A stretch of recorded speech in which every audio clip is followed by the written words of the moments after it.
नमस्कार, स्वागत है आपका आवाज एक्सक्लूसिव में। इस स्पेशल सेगमेंट में हमारे साथ जुड़े हैं एक बेहद खास मेहमान, अमूल के एमडी जयंत मेहता। अमूल को सबसे स्ट्रॉन्ग फूड ब्रांड करार दिया गया है वर्ल्ड में। जयंत जी, सबसे पहले उसकी बहुत बहुत कंग्रेचुलेशंस आपको। वैल्यू $3.3 बिलियन आंकी गई है। कंपनी आगे भी टॉप पर बनाए रखने के लिए अब क्या रणनीति है? आपका बहुत शुक्रिया। वैसे पहली बार अमूल को विश्व की सबसे स्ट्रॉन्गेस्ट फूड ब्रांड माना गया है। इसके पहले हम लोग विश्व की स्ट्रॉन्गेस्ट डेयरी ब्रांड के तौर पे तो रैंक थे ही, पर ये एक हमारे लिए बड़ी खुशी और गौरव की बात है कि हमने जो फूड के क्षेत्र में भी काम शुरू किया है पिछले 1-2 सालों में, चाहे ऑर्गेनिक हो, चाहे प्रोटीन हो, चाहे डेयरी बेस्ड स्नैक्स हो, पोटैटो बेस्ड प्रोडक्ट्स हो, हनी हो वगैरह।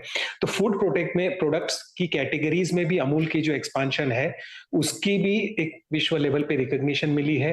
और ये ब्रांड जो 36 लाख किसान जिसके मालिक है और एक कोऑपरेटिव संस्था है, वो कैसे हमारे प्रोड्यूसर्स और कंज्यूमर्स के बीच में एक सेतु बनने का काम करके आज एक विश्व में एक टॉप रेटेड फूड ब्रांड की हमको जो रिकॉग्निशन मिली है, वो बड़ी खुशी की बात है। और हमें विश्वास दिलाती है ये बात कि हम जितनी ज्यादा और चुस्ती से इस पे काम करेंगे उतने ही बढ़िया रिजल्ट्स भी हम भविष्य में ला पाएंगे। Oh well, absolutely।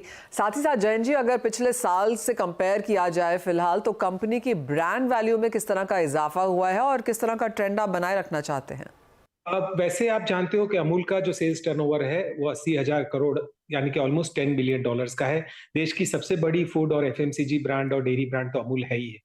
पर साथ साथ में कैटेगरी एक्सपांशन का जो काम हम कर रहे हैं, डेयरी प्रोडक्ट्स में ग्रोथ का जो काम है through category expansion, distribution expansion and new product development और इनोवेशन, तो ये सब के माध्यम से, और साथ में जैसे ये रिपोर्ट में कहा गया है कि अमूल की जो मार्केटिंग कैंपेन है, हमारा जो यूनिक कोऑपरेटिव स्ट्रक्चर है और ब्रांड कनेक्ट है जो मार्केट शेयर की ग्रोथ लाने में मदद करता है, तो ये सब चीज की वजह से ही अमूल का ओवरऑल वैल्यूएशन भी बढ़ा है, एक्सेप्टेंस भी बढ़ा है, ब्रांड स्कोर भी बढ़ा है और आगे जाके एक फाउंडेशन जो है इस संस्था का वो ज्यादा ग्रोथ ला सके, उस दिशा में काम कर सके, वैसा एक मोमेंटम बन चुका है।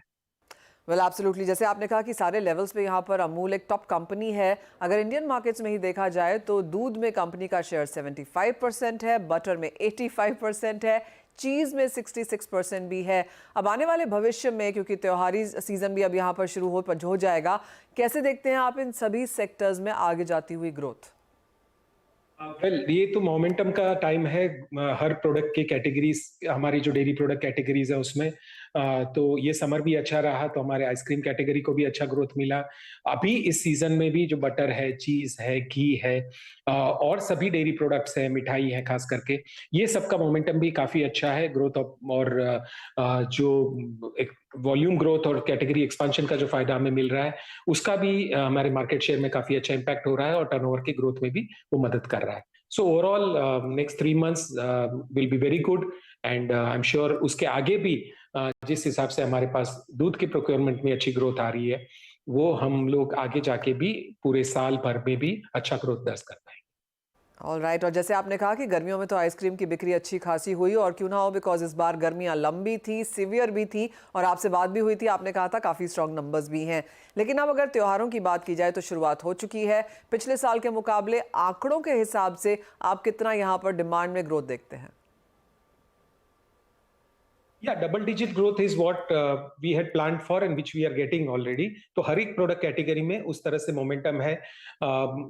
हर सेगमेंट में भी, कंज्यूमर सेगमेंट हुआ, मॉडर्न ट्रेड का सेगमेंट हुआ, होरेका सेगमेंट हुआ, इंस्टीट्यूशनल सप्लाईज का सेगमेंट हुआ, एक्सपोर्ट्स हुआ, तो हर एक कैटेगरी में अच्छा ग्रोथ अभी जो प्लान किया था उस हिसाब से हो रहा है। कैपेसिटी एक्सपांशन भी हमने उसी तरह से प्लान की थी।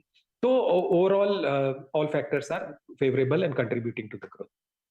ऑलराइट, तो फिर चाहे इंस्टीट्यूशनल है, होरेका है, कंज्यूमर है, सभी लेवल्स पे यहाँ पर ग्रोथ है।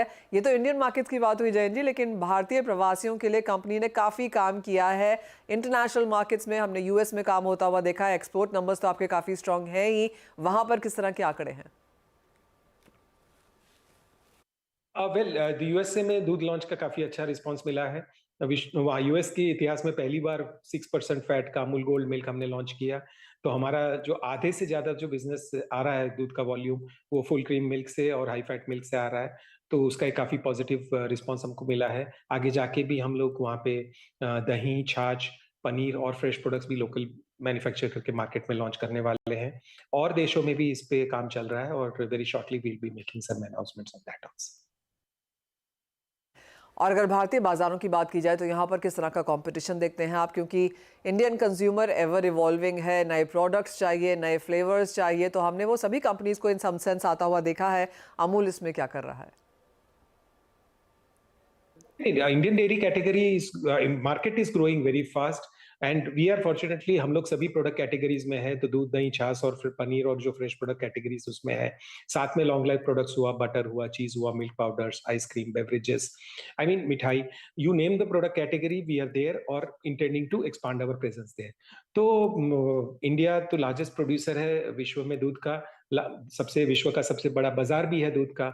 और जिस हिसाब से अमूल का डिस्ट्रीब्यूशन एक्सपांशन हो रहा है, इनोवेशन इन न्यू प्रोडक्ट्स कर रहे हैं, नई कैटेगरीज में हम प्रोडक्ट्स ला रहे हैं, तो इस मार्केट के मोमेंटम को कैप्चर करने के लिए we are well poised and ज्यादा ही कोशिश उस दिशा में हो रही है कि we are able to meet the demand across income groups, across regional geographies and across different product category.